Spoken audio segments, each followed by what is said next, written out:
today is Sophie Labelle and interviewing from Lahden Seta. Heidi Laakso. Heidi Laakso. I will let them have the stage. Thank you. Yes, hi. So pleased to be here. My first time in Lahti. It's my first time doing any event in Lahti. And I did events in Oulu. So yeah, I was eager to be here. It's great to have you here. Welcome to Lahti. Okay, so my first question is, how much of what happens in your stories is based on real life? Oh my. Okay, well, first of all, in case people don't know who I am, I'm a cartoonist. I draw a web series since 2014. It's called Assignment. And yeah, it talks, it's a bunch of sarcastic trans teenagers. Also, the cast is very diverse. There's a lot of queer people around the spectrum, and yeah, it's entirely fictional. But since I'm the main characters and I are all trans, people often assume that it's autobiographical, and it's very funny because some people on the internet actually believe that I'm like a teenager, that I make these comics since I'm like 10, because it started in 2014, and we seem to have a little mic problem. Yes, okay, switching mics. And so yeah, it leads to very weird situations where I get messages that are like, "Oh, you draw so well for your age," and I'm like 33, or like, "Your mommy must be so proud of you," and I'm like, "Oh, yeah, I'm gonna ask her at Christmas." But yeah, so it's not. There's no element that is autobiographical in my comics, but obviously, when I hear a good pun in real life, I'm like, and I just pull my sketchbook and I write it down, and stuff like that. So I use like elements in my everyday life, which is filled with queer and trans people. So yeah, I use these elements here and there in the comics, and like every work of fiction, of course, I insert traits of my own personality in different characters. I wouldn't be able to say which character is closer to me, to be honest. Every character that I create, I put something that I find relatable for myself in them. So yeah, no, it has no elements of that are autobiographical. It's happening in French Canada. I'm French Canadian, so obviously, when they're walking outside the characters, I draw backgrounds from Montreal, where I'm from. Yes. And you quite recently started making another comic called Candycore Comics. Yeah. What was your inspiration for that one? The pandemic. Ah. Yes. So the pandemic started, and the tour I was on a speaking tour in Asia and Africa. It all stopped.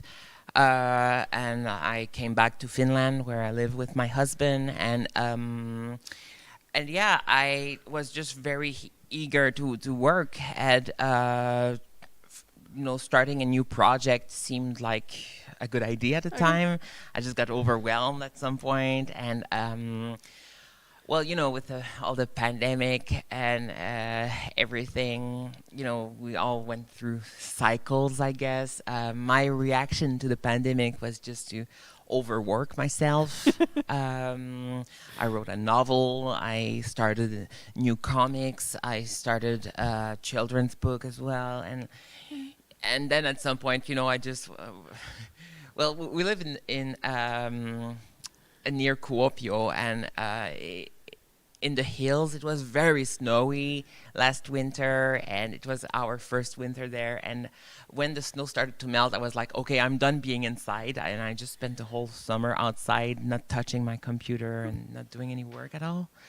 So, yeah, the pandemic made me want to try out new things, and drawing a comic that evacuated every aspect that was more, activist, that is more present in my other work, was very healing for me. Just drawing these stories that were just meant to be, silly and cute on the internet. I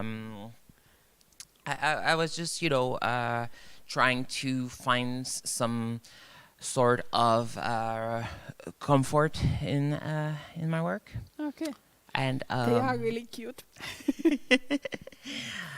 And yeah, the reaction from the audience has been really good. I think it brings a different kind of audience that I'm used to. So yeah, it's been very interesting to do. Yes.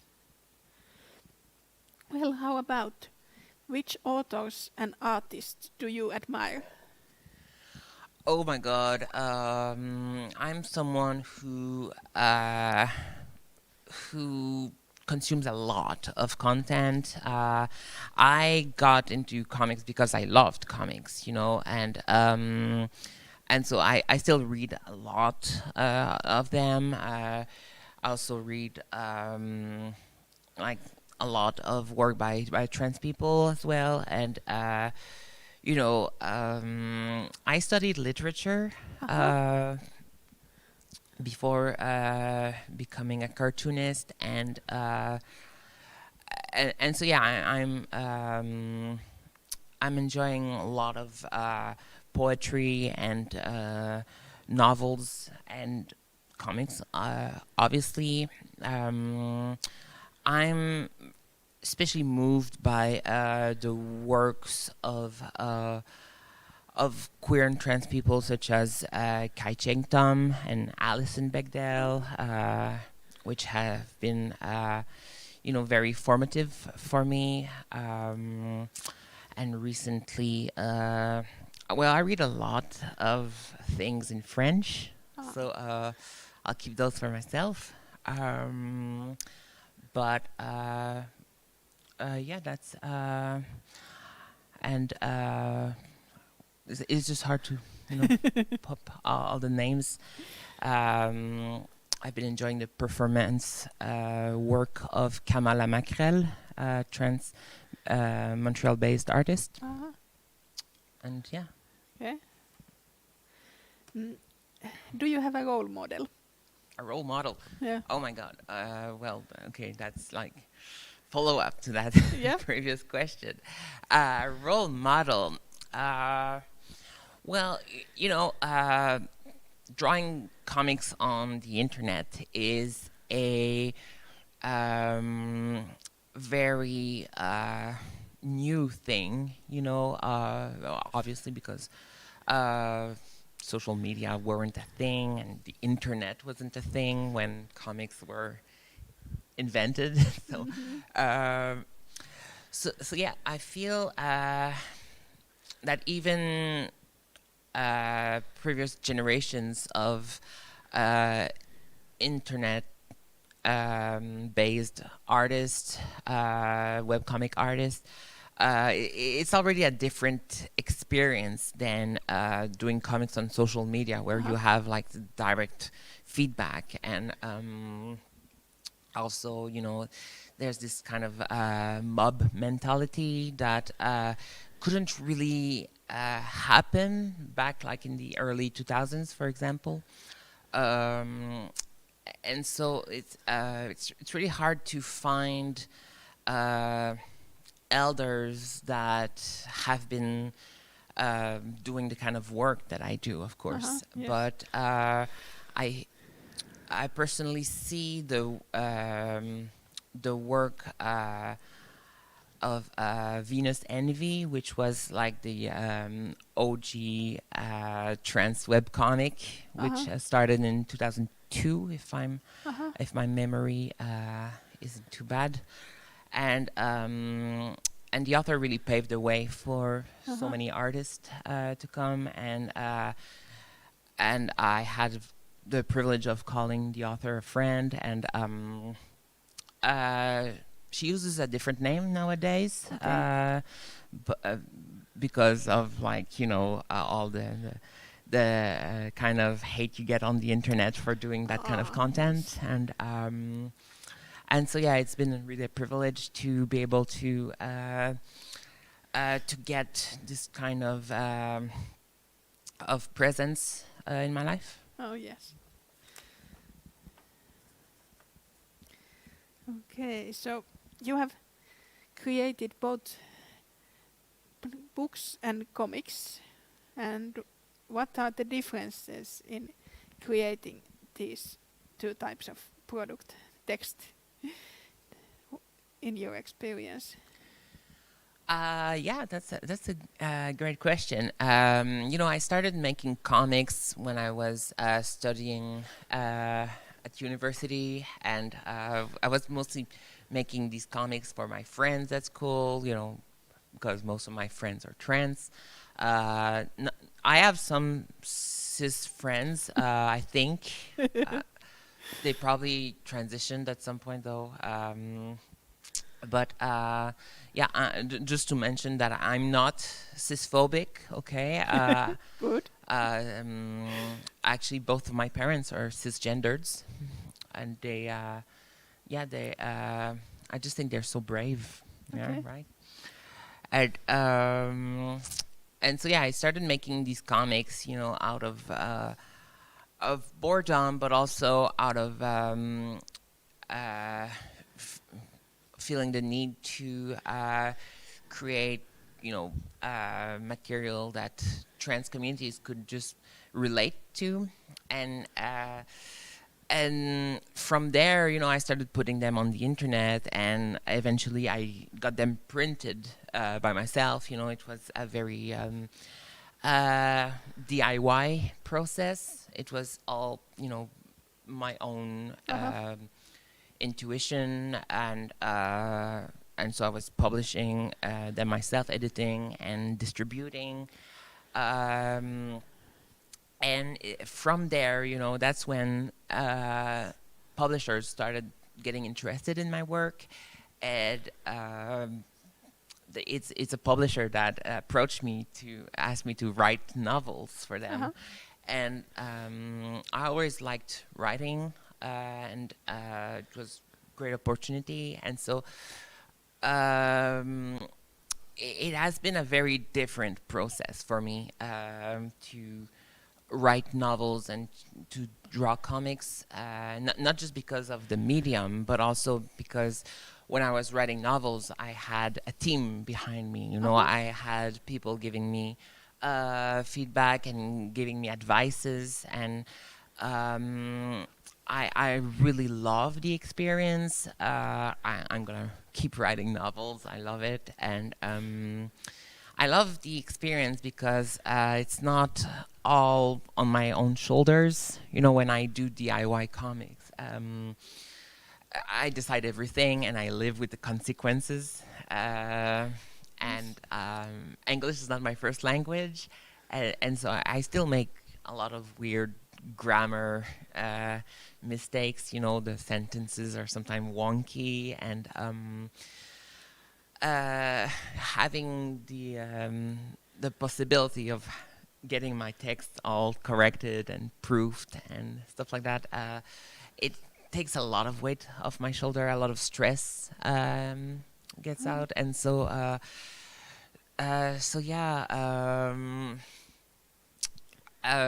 the writing process has been a lot nicer for me for that reason. this library also has my novel, my first novel here. Yes. So far. There's gonna be more, but if you want to check it out. And I brought a few more over there on the table, which you will be able to browse through if you want at the end. Yes. Not you online. I'm sorry. Maybe you could hold them up to the camera. You can check out my website, though. Oh yeah, that's easier. Yes. Mm. Does anyone have any questions so far, or you want to wait until the end? You're good. Okay, don't hesitate if you want to interrupt us. And Okay. Mm. How old were you when you started making comics? I love that question because, as a trans person, I've been doing activism for a long time. My first, articles and newspaper interviews date from 2011, 2012.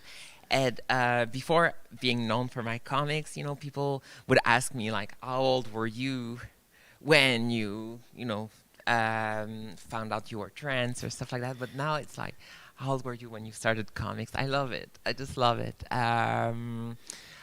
When I was 6-year-old, one night, my older brother and his best friend decided to make comics about their 5th grade teachers.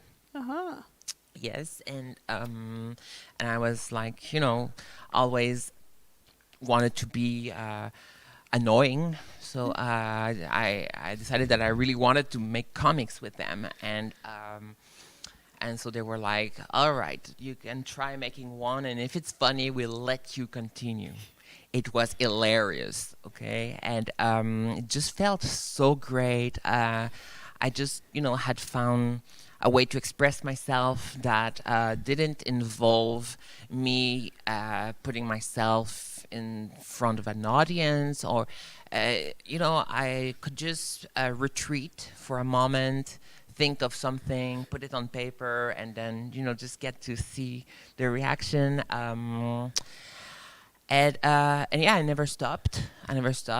For 6 years after that, I drew the adventures of my older brother's 5th grade teachers. I'm serious. It just became this huge thing in our hometown. We're from a small town, about the size of Holola. Okay. Did the teacher ever see those comics?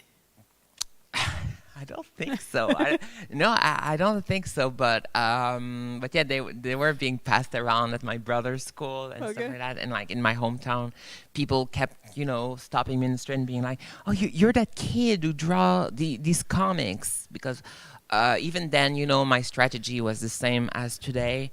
When I started Assigned Mail Comics, my idea was to flood the market with trans comics, to make as many as I can, and it really worked out. Since 2014, a bit less during the pandemic, I kind of lost track of time, but since 2014, I've been pretty much keeping a schedule of 3 new pages a week, which is a lot, and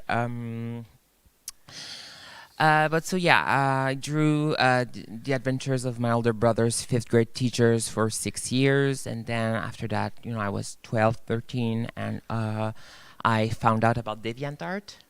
Anyone was in DeviantArt? Someone's giggling over there. Yeah, well, I really got into fan art and yaoi stuff on DeviantArt, and so that was the place for that. And yeah, I really found a queer community there, a queer artist community that in which I really saw myself, and yeah, it really inspired me to keep drawing comics for LGBT plus people. Oh yeah. Yes. And it's a big thing. It's a big part of my work. The fact that I'm not trying to appeal to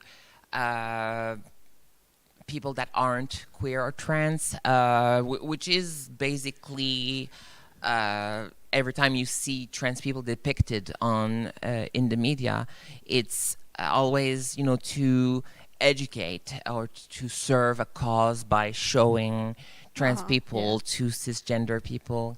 Yeah. There's a picture being taken. I get stressed. I get nervous because I'm very expressive, and so every time somebody takes a picture of me, I'm always like in the middle of being like.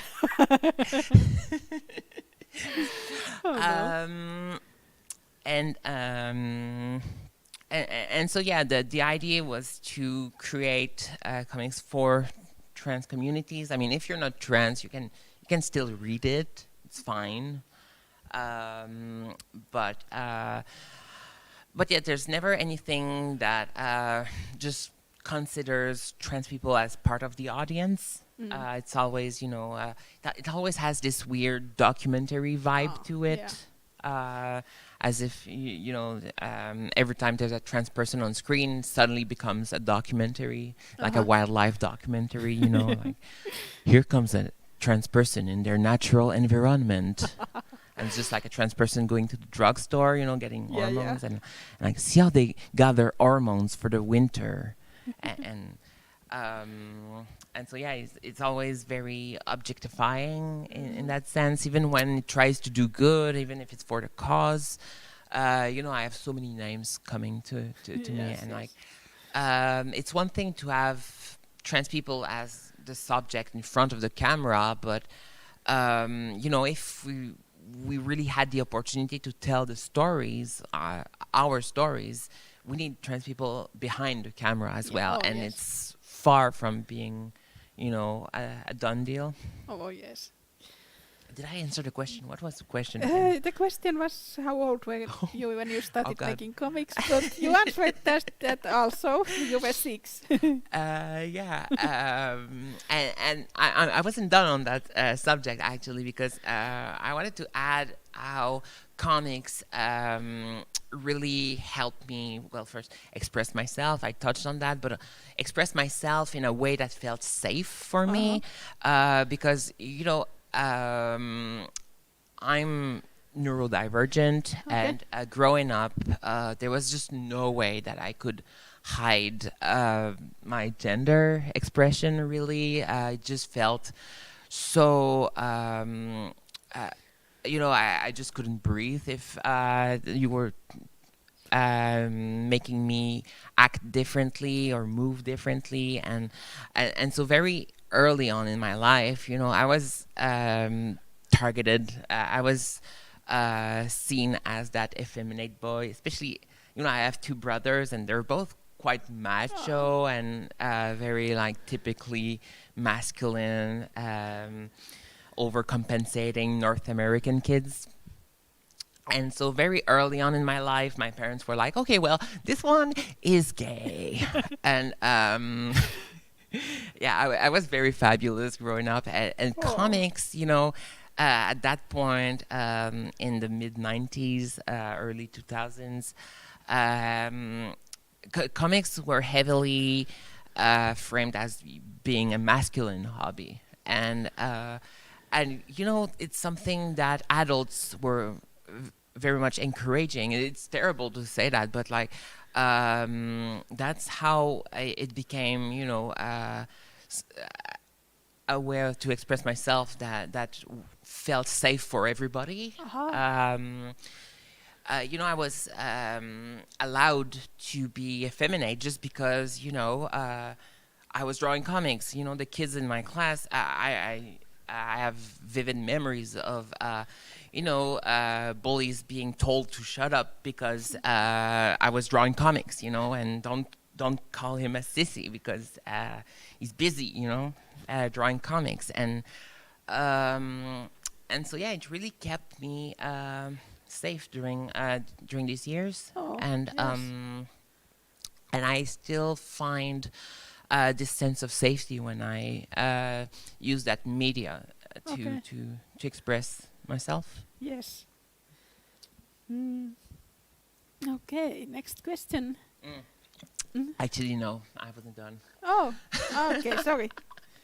No, well, I was talking about fabulousness, okay? And I was also talking about expressing myself, and I always was very fond of theater, of acting, and I actually was in several acting groups or acting classes. I also did a lot of screenwriting, and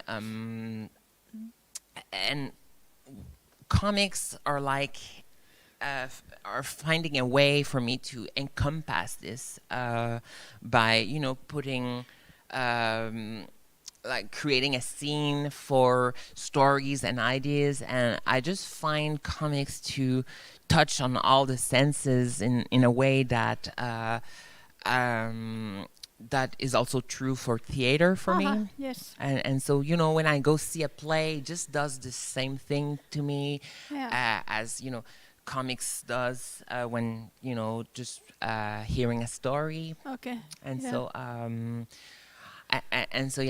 it's just something for me that is very whole, in the sense that all my senses are touched this way. Yes, yes.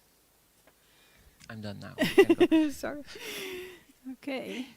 What advice would you give to would-be authors and writers and artists?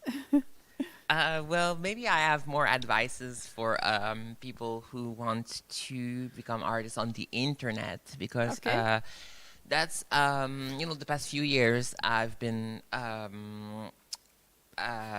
targeted by several raids and hate campaigns, and I've been doxxed twice since I started doing these comics, which means that my address was posted online with the intent to cause me harm. And so obviously, I would tell people to take all the precautions they can so that, their internet persona is as detached from who you are in real life. Thankfully, my legal name is not my artist name. It's the same last name, though. People often ask me, is that like a stage name? Labelle, which means like pretty girl in French. No, it's an actual, like, very common last name in Quebec, where I'm from. So no, that's not. That's totally my last name, which my two very masculine macho brothers hated. And the people just couldn't tease me about it when I was a kid. People were like, "Ha, you're a pretty girl," and I was like, Totally, yeah. The advice. Protect yourself. Especially if you're queer, trans, and especially in these days, in these days and times, it's not all done. Trans rights, queer rights. We're seeing very very dangerous patterns reemerge lately, and so take care of yourself. You don't owe content to people. Often, with this whole gig economy and this whole millennial urge to make it out there, I feel a lot of content creators online are just burning themselves, just trying to put as much content out there, just to make a living, which is obviously, essential for artists to survive. But at the same time, I see a lot of people just, just feeling guilty about not putting out stuff out there, and like you don't owe anything to people. You have to remember why you're doing this, and I find that it becomes a very toxic in communities online where you know, we're constantly expecting artists to produce, and even though, you know, it doesn't pay, Facebook doesn't pay us, Instagram just, you know, more often than not we end up paying them so that our readers see our content. And talking of which, you know, I was talking about the toxicity within communities, but the way social medias are becoming more and more, you know, everybody sees it. The more upsetting a post is, even like in the good sense, you know, whenever I post about issues that are upsetting for people, like, you know, attacks on trans rights and stuff like that, that's when engagement goes up. You know, that's when Facebook rewards me for making people react. And when they react negatively, that's when it's, you know, that's when it's the more profitable for them, because people are engaged, they share content, they comment, and it just creates this environment where people are constantly pushed to the edge constantly of their emotions, and that's the content you're being fed, you know.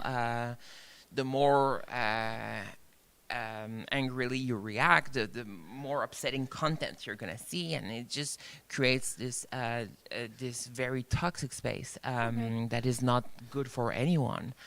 And as a content creator, I see it, and it's just very upsetting, because then, you know, you try to balance it with more, I want to say positive content, but, you know, it's not exactly positive, because,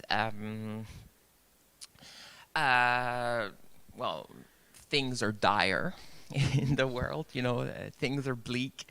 And so, you know, I try to put out jokes like that and puns, and these, you know, the social media platforms just shut them down because people aren't angry. And then, you know, I always end up with a transphobe commenting, and that's what the social media platforms are gonna show to people, you know, because a transphobe reacted to it. People are just gonna dogpile on them, and yeah, it's just.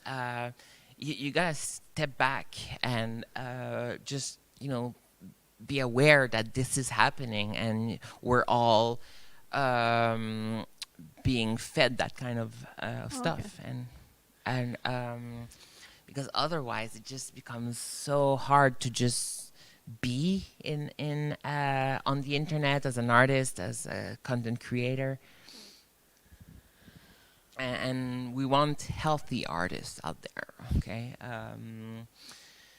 It just happens so often, you know. I'm friends with several cartoonists, and everybody ends up having mental health issues directly related to their online work and their online presence, and just becomes so heavy very quickly for a lot of people. Oh, yes. That's not good. What kind of things would you like to do in the future? I would like to retire from the internet. You know, I see myself on a rocking chair on my little Porsche, you know, and just think about, you know, that time when I was on the internet, and for it to be over, and I'm gonna tell, you know, grandchildren about the meme wars of 2016 and stuff like that, and I'm just gonna be reminiscing of the internet, because I'll be gone from the internet, and that sounds just delightful right now. And you know, I say that I caricature a bit, but yeah, you know, at one point I'd love to get away from the constant pressure of being online, of never knowing when work ends and when it starts, because when I post new comics online, then moderation has to happen, and like I get messages all the time, and as an independent artist, it's just really hard to set boundaries, and of course there's all the haters. There's like TERFs, which stands for trans exclusionary radical F word.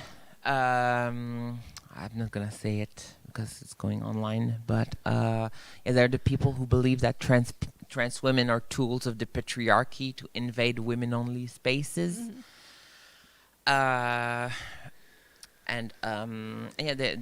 They've been harassing me since the very beginning. They've been my they've been fans from the beginning. They've been there for me, and very early on I decided to make them part of the adventure. So I've always been using them to fuel my my comics. Yeah. But yeah, that's something I'd love to one day, not just simply pretend like it doesn't exist, but just on a basis. Oh no. And like it just becomes so normal after a while. You have a strong online presence. You're a trans woman, or these days, you're just trans. And you get death threats all the time, and people don't seem to even realize that they're actually threatening your life. They're just like, kill yourself, tranny, and stuff like that. And like, it's just a very unhealthy way to live. Okay. Yes. If you could speak to your younger self at age 10, what would you tell her? Well, first, stop drawing these comics about your older brother's 5th grade teachers. What the fuck? What would I tell her? Oh my god. Get yourself a drawing tablet, because you cannot draw a webcomic by scanning images and putting them online. That's what I did until I was like 25. Okay. I was kind of an art snob when I was a kid. I was very artsy, and I wanted to draw comics the real way. And so I always like snobbed digital art, but now it's really my way of life, and it really took me comics getting viral to be like, okay, now I need to get a drawing tablet. I talked about senses earlier, and like drawing on paper, you hear the sound the pen makes on the paper, and the whole materiality of the whole thing has always been very precious to me. And so giving that up for technologies has been harder than it should have been. Anyway, I would tell her that. Yeah. Okay.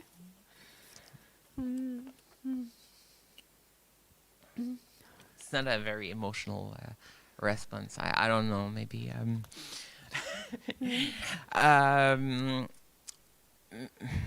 No, I just didn't want to go into the thoughtful and emotional. No. Because 10-year-old me was just very silly and very very out there, and she doesn't need no advice. She wouldn't have listened to me anyway. Okay. Yes. So you have you're from Canada and you live in Finland. Is that correct? What differences have you noticed between these two countries? Differences? What? Differences between Finland and French Canada? Yeah, I'm from French Canada. Specifically. Yeah, no, we're that kind of people. Or, like until very recently, before I became an immigrant, I didn't even consider myself Canadian. That's at this point where we're at, you know, in French Canada. But at one point, I was just like getting tired of re-explaining that to people, and I'm just like, okay, you know, French Canadian is fine, I guess. So yeah, I was in Finland in 2017 for a speaking tour, and I met this guy, and I ended up marrying him, and now we live together in an old school in the middle of North Karelia. And so yeah, like looking back on that move from me, you know, moving from French Canada, I could have chose, you know, Spain. I don't know, Italy. No, I went to something colder. I mean, it's drier though. So Montreal -20, you feel it more than North Karelian -50. Okay. Yeah, we had -50 last year. What's wrong with that? It was a big cultural shock for me, and you know, not in the first couple of weeks. Of course, you know, I felt weird when you know, I went to see movies with my boyfriend, and I was the only person in the room to laugh when there was a joke, you know. And I was just, at the end of the movie, I was just like, what's wrong? Didn't they like the movie? Didn't they understood the joke? And my boyfriend was like, oh no, it was hilarious. And I was like, and like, you know, just having dinner and asking if the food, you know, how is the food, and getting answers like, oh, it's okay. And I'm, you know, as a North American, this is okay is bad. Okay is like the worst that you can that you can tell the food is. And like yeah, it took me a lot of time to just feel it took me a lot of time to not feel that you know, every time I entered a store, people hated me because they didn't want to know everything about my day, like in North America, you know.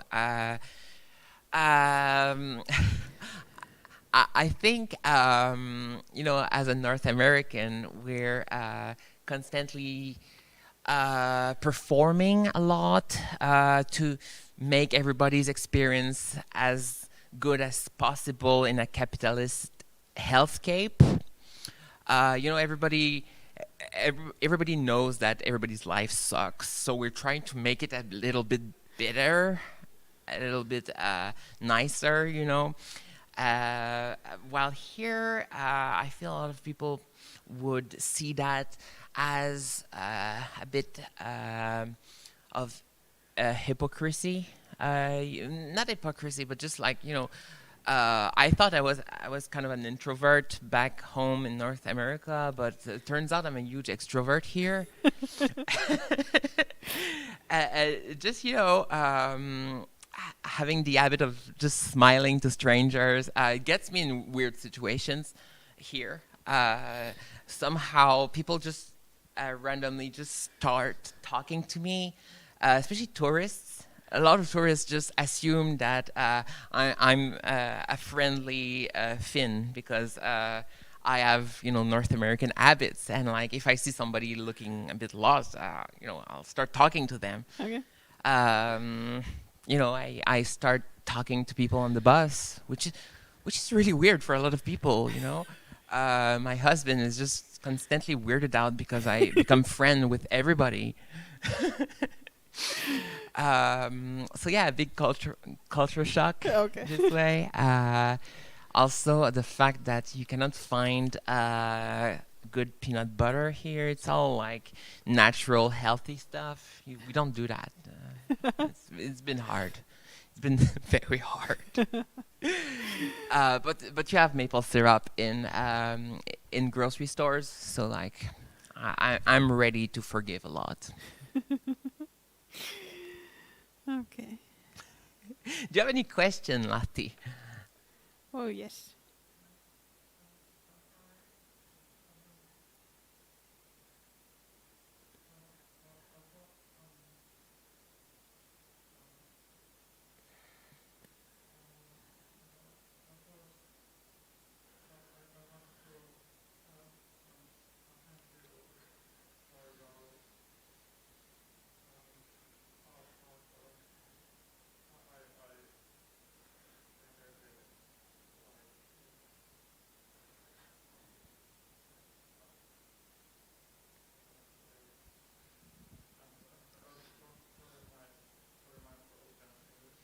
Oh, don't worry. Maybe you can ask the question in Finnish.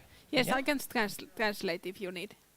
Voin kääntää, jos on helpompi kysyä suomeksi.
Okay, so she says that she's a trans woman and she found assigned mail on the internet in 2016 and loved it and says that it is the best trans themed comic she has found and that she didn't know at first who was creating it, but she felt like she wanted to be friends with the kind of person that creates it, and she wants to thank you.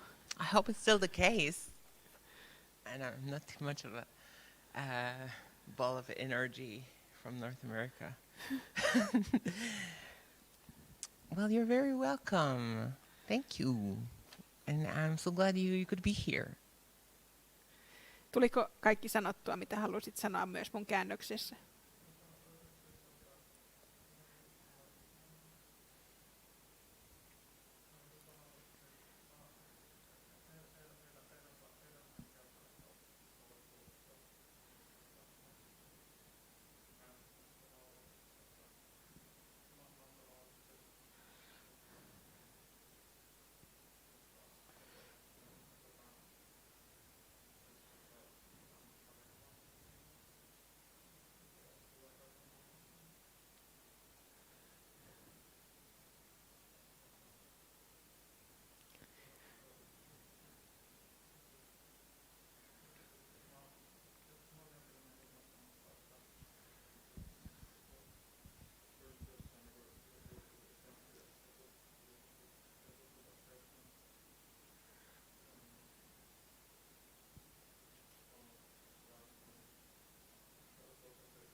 Okay.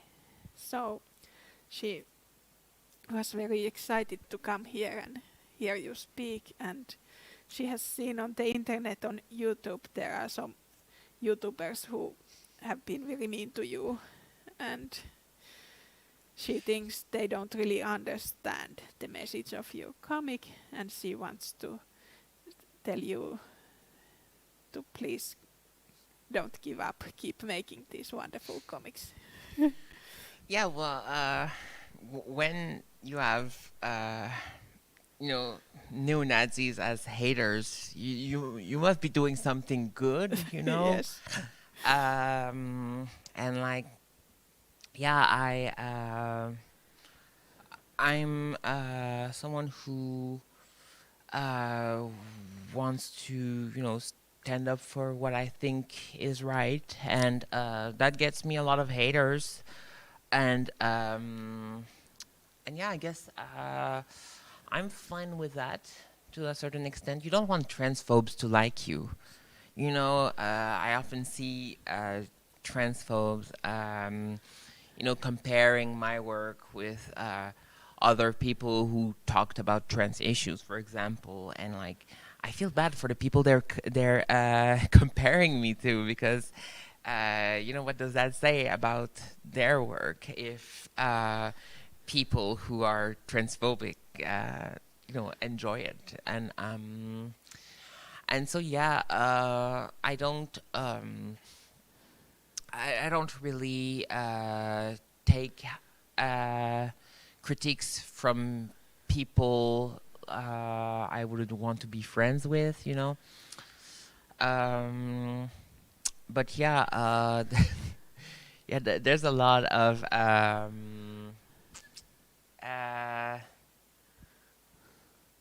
there's a lot of groups out there to harass trans people online, and the same type of people who are just gonna go around harassing people who make trans content. It's hard for me to take it personal when all the trans cartoonists that I know get that same kind of flack for putting themselves out there. It's dangerous, and it puts yourself in a very vulnerable place. Maybe it's the fact that I've been bullied a lot being when I was a kid and growing up as a teenager, and it's just high school all over again sometimes. I'm just like, and everything is so juvenile. I just get so bored with them, for real. And yeah, I've seen it, and I've seen it before, and I want to say that it makes my art stronger or something like that.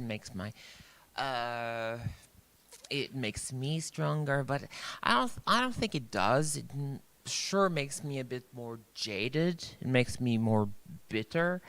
Sometimes make me funnier. Yeah, the I don't know, the best jokes I come up with, it's when I'm just fed up with a hater, and like that's when it happens. Okay. But yeah, I try to channel these emotions into my art. I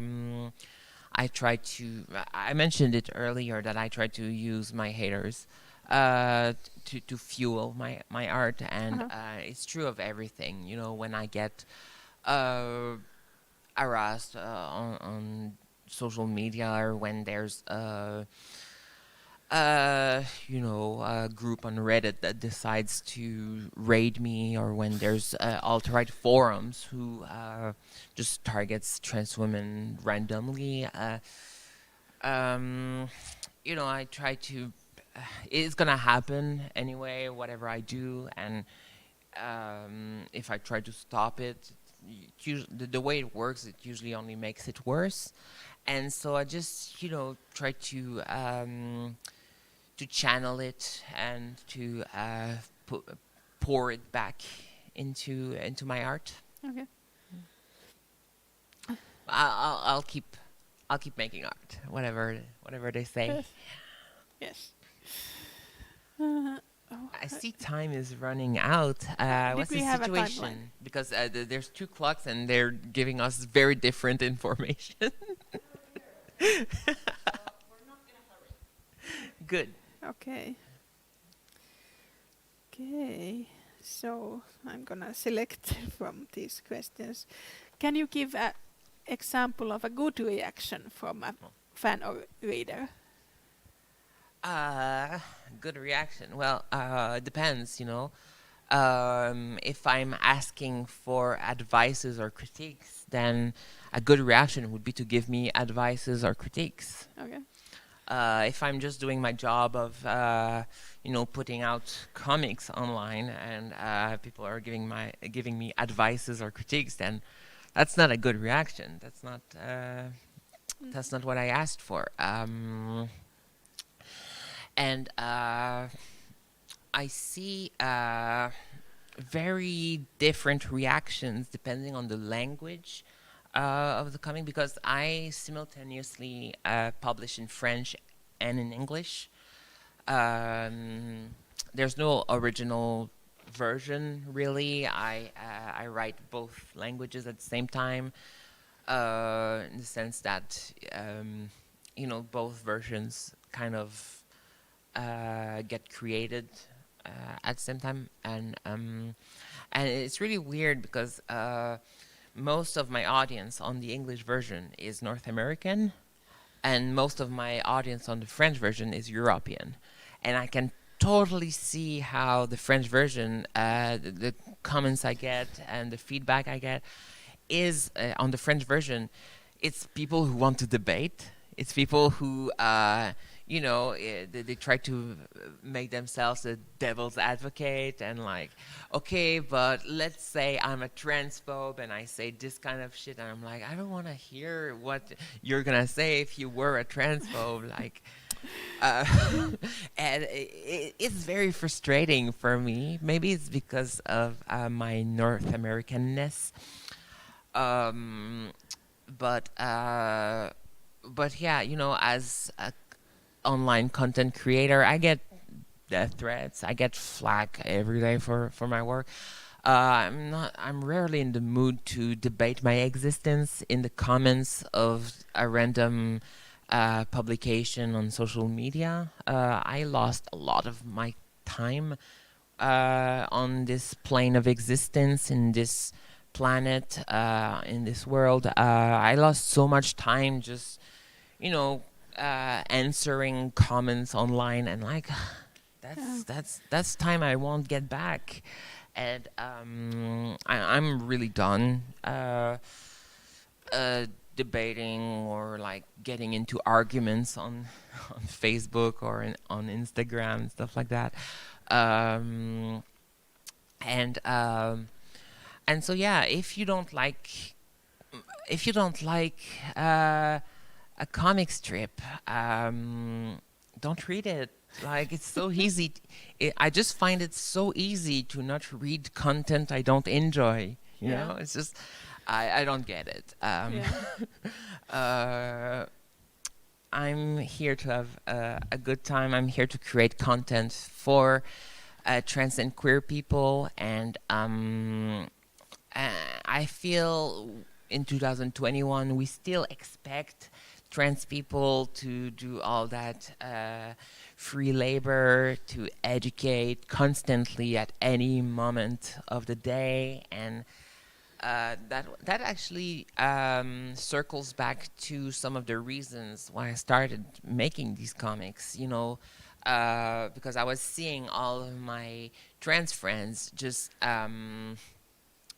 constantly having to answer the same questions online, the same basic trans 101 kind of stuff, what does cis mean, and like, what does this other thing mean, and blah, blah, blah. And so I started, I'd already started making comics, and so I started using comics to find, fun ways to answer these questions, and turning these situations in a more in a way that was more palatable for trans people, because it just becomes so alienating. You don't feel like you're part of society when you're constantly being asked to explain your existence to people, to constantly have to defend your existence, and so that's one of the reasons I started making these comics, and I gotta find ways to avoid it online, and sometimes it's hard, and sometimes if I don't intervene, then other trans people reading this will get sucked into it. I get so many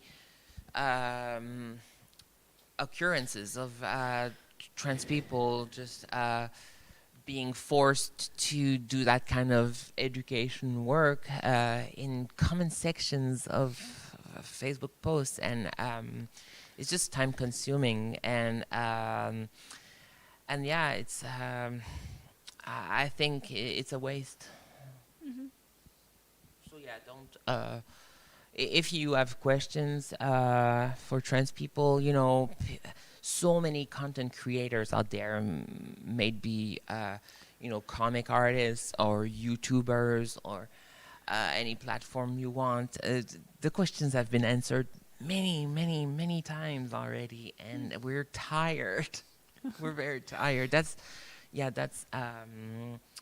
I would tell you that a way to interact with online content is to take into consideration that we're all very tired. Okay. Is there something you'd like to say to other trans people who are also being harassed on the internet? Oh my. Well, you're not alone. You're not alone. And the haters often make it feel like it's your existence that's a problem, and that the problem is individual. That it's not systemic. They want you to believe that it's not systematic, that it's that's the problem, and that's their whole strategy is to isolate people, to make them feel like they're all alone in the world, and so that's how they roll. That's what they want, is to feel that they're not targeted because of oppression, or because of patterns of oppression, but because there's a problem with them, and I've seen it with some of my friends, and I felt it as well. Many times when I was getting harassed, or when there's a mob against you specifically. Well, it's hard to not take it personal, and to not start asking yourself questions like, did I do enough? Did I do something wrong? And so yeah, it's just how they work. It's just they'll find any little thing to make you feel like you don't deserve your life, your existence. And their goal, not all transphobes or people who take parts in these, there are forums dedicated to harass trans people, and what they think is that they're contributing to the advancement of civilization by, harassing trans people, and they explicitly want us to commit suicide, and this is a very triggering conversation for many people, but it's the world that trans people are facing, especially those who are out on the internet and out in real life as well, you know. And yeah, I feel society in general isn't even aware that this is happening, that this is a consequence of being out as a trans person, and yeah, you know, just appearing on a TV set and talking about transness is gonna get you an angry mob online, and you're at risk of being doxxed, of being of having, you know, your family harassed. People have harassed my family. They have every time I mentioned, you know, a specific friend, be it like, you know, just other trans people or trans artists, artists especially, because often they have more content available for them to target. Every time I mention someone, you know, they end up being targeted as well, and so yeah, to be able to understand the patterns and how structural the oppression is fundamental when you're being targeted like that, because otherwise it's just gonna feel overwhelming, and it's gonna be hard to really see the value of what you're bringing into the world. Yes. That caution kept falling. I've been trying to catch it. Okay. Okay, I think I have no more questions. Do we have questions from the audience? Okay. Sometimes you have like really bad days when everything sucks. I was wondering, like, when you have those days when coffee tastes bad, every people like talk about bad stuff you're not interested about, the weather is bad, dogs are not cute. What do you do when you have like really sucky day and nothing like works, and you're not inspired to work on your comics, or you're not also whatever you're supposed to do? So the question was, when everything's bad, when the day is bad, what do I do, basically? Yeah. How I cheer myself up. Well, it doesn't really work what I do. I usually end up doom scrolling on the internet, you know, just like, it doesn't work. Sadly. I read a lot when I'm feeling empty. I usually just retreat and read. I love to do that. Lately, I've been doing more manual work. I mentioned that we live in an old school in North Karelia, and there's a lot of things to do because it's falling apart. And so that has been taking my mind off of everything awful.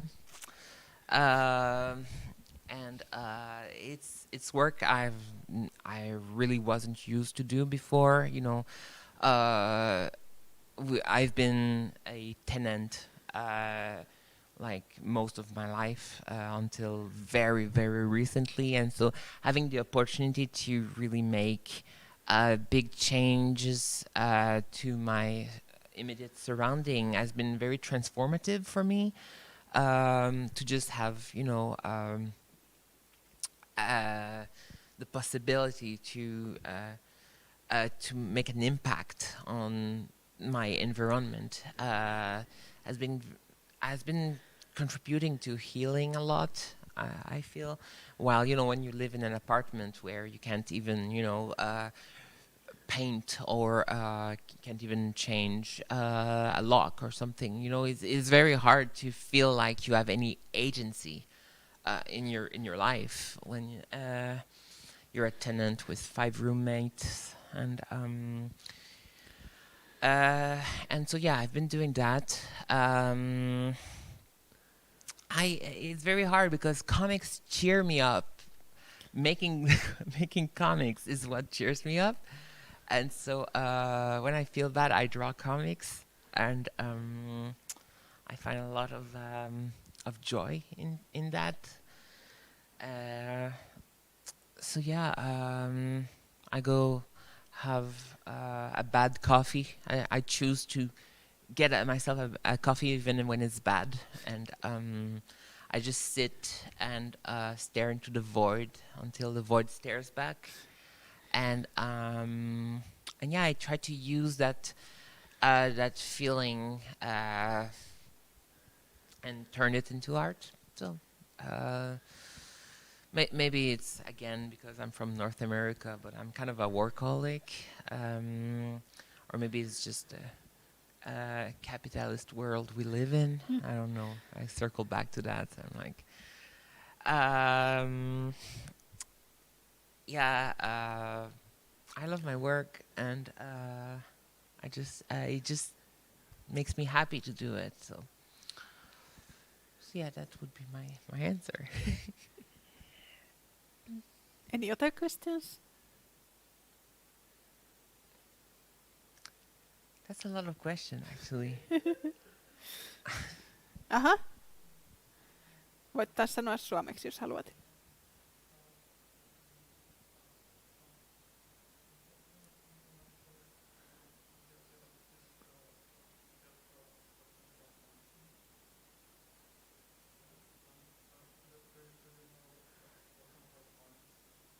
Yes.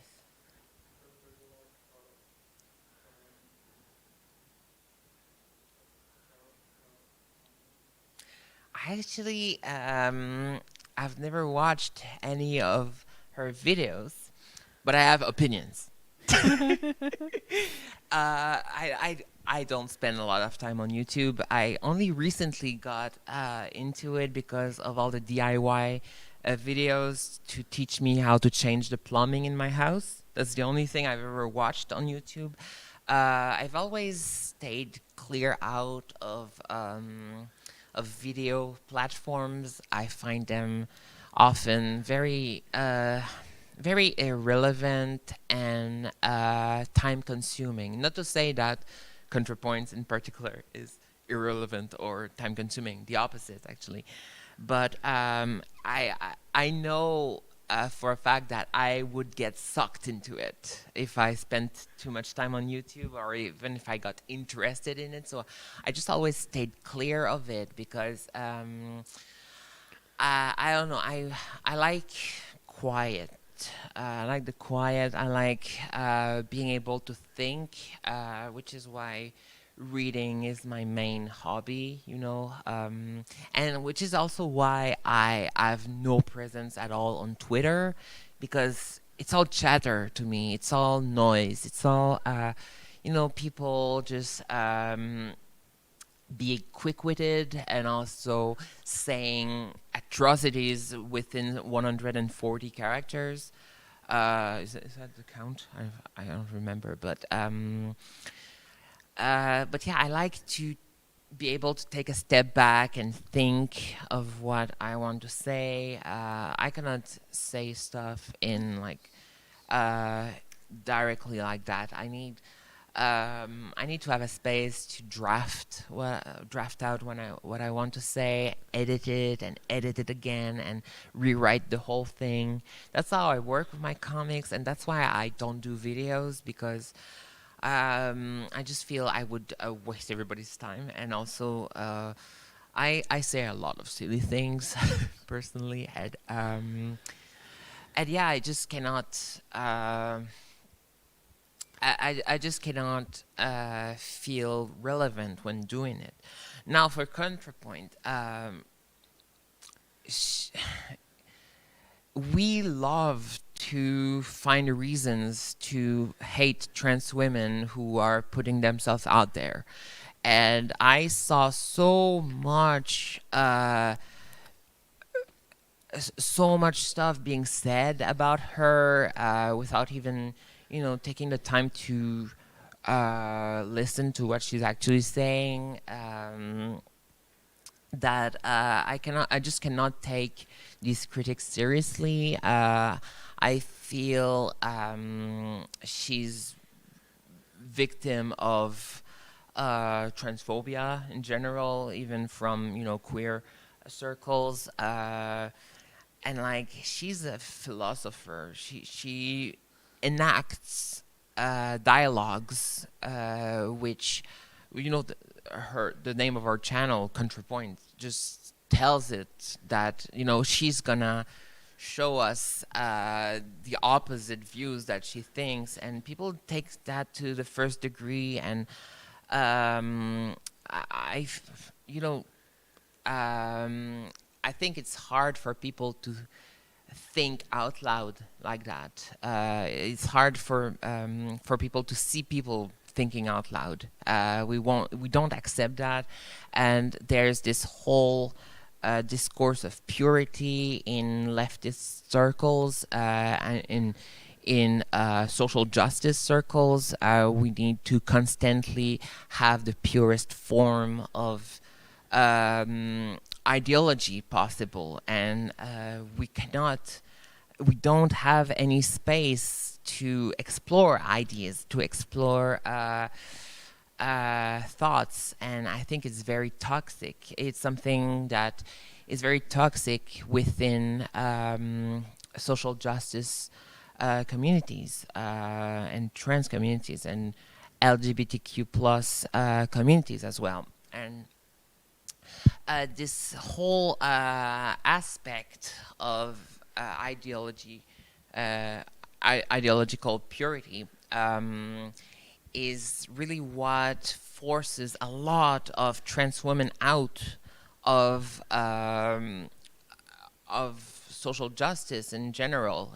There's a reason why every one of us burn out very quickly after a few years, and it's all to do with the labeling of trans women as being problematic by the rest of social justice circles. And we see it all the time. Trans women are the most forced to dab into sex work, for example, and to have very radical ideas about what it means to have a femme body and to exist in a sexist society that is also misogynistic. And so yeah, I feel that ContraPoint in particular has been a victim of that ideological purity, and I see it myself very often. Every time there are like a round of call-outs in our communities where most of the victims are trans women, who also happen to be amongst the most marginalized within our spaces. And so yeah, I have a lot of opinions on it. I never watched their videos, and but yeah, I feel it's very unfair, and yeah, I stand with my trans siblings, and I feel that even when you're exploring certain thoughts, you should be allowed to make mistakes and to learn from them, and to not be thrown away as if you were disposable, because we see that a lot in activist circles. The disposability of trans women, which are used for education and constantly being tokenized within LGBTQ plus groups, just to be labeled as problematic and then discarded with often all our sources of revenues and stuff like that, and being barred from getting any type of resources or support from our communities, and it becomes very dangerous for trans women in this whole pattern. So I was yes, time is running out. So well, thank you so much for being here, for your questions, and it's been a pleasure being here. Thank you so much, Heidi, for Thank you. for being here and for asking all these questions. Do you have a few words about SETA's activities or something, maybe? Okay. Well, we have some brochures there. Tuolla on esitteitä Lahden SETAn ryhmistä ja meidän toiminnasta. Olkaa hyvä ja ottakaa sieltä. Thank you everybody for coming here. Oh. And as you saw, I brought a few books, so I'm gonna stay a few more minutes. If you want any, I can sign them. I have comic books. I have a few novels and sticker sheets if you want. And yeah, thanks again. Thank you very much, everybody here and on the stream, on behalf of the library as well. And we have some of Sophie's work here in the Lahti library available to borrow, and I will be attempting to get more, like the best of the assigned mail comics. Coming soon as our suppliers just get them to us. But thank you very much for coming here. Thank you, Sophie, and thank you, Heidi.